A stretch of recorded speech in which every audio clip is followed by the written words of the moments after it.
China has reacted angrily to the continued detention of a high-powered tech executive. The U.S. wants her extradited, and Canada has her in custody. Her name, MENG Wanzhou.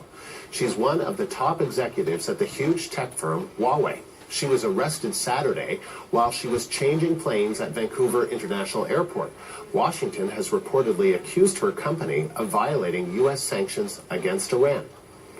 In a statement, Huawei said the company has been provided very little information regarding the charges and is not aware of any wrongdoing by Ms. Meng.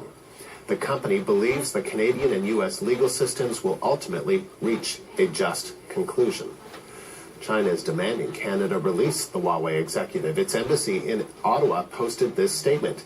The Chinese side firmly opposes and strongly protests over such kind of actions, which seriously harmed the human rights of the victim. So that's how China's embassy in Ottawa is reacting. But as the CBC's Asia correspondent Sasa Petricic tells us, inside China, the response has been more muted.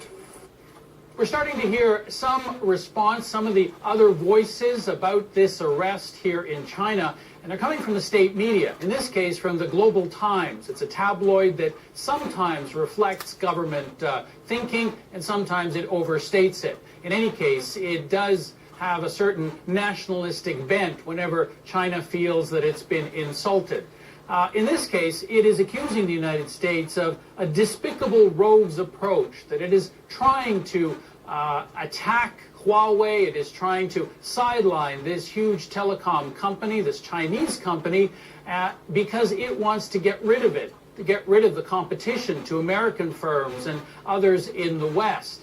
It is saying that the Chinese government should stand up to the United States over this, but it should also continue talking about other issues and continue to defend China's interests.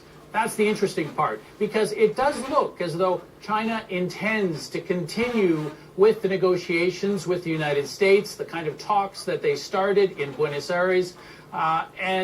Just today, for instance, the Ministry of Commerce announced that it is going to be implementing right away some of the measures that they discussed in the fields of agriculture and energy and cars, and that it is very confident that it will be able to come up with an agreement with the United States over the other outstanding trade issues.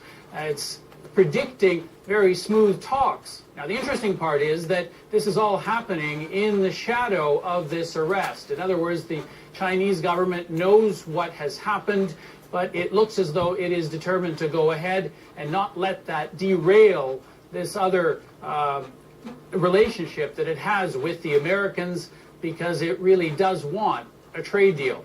Sasa Petricic, CBC News, Beijing.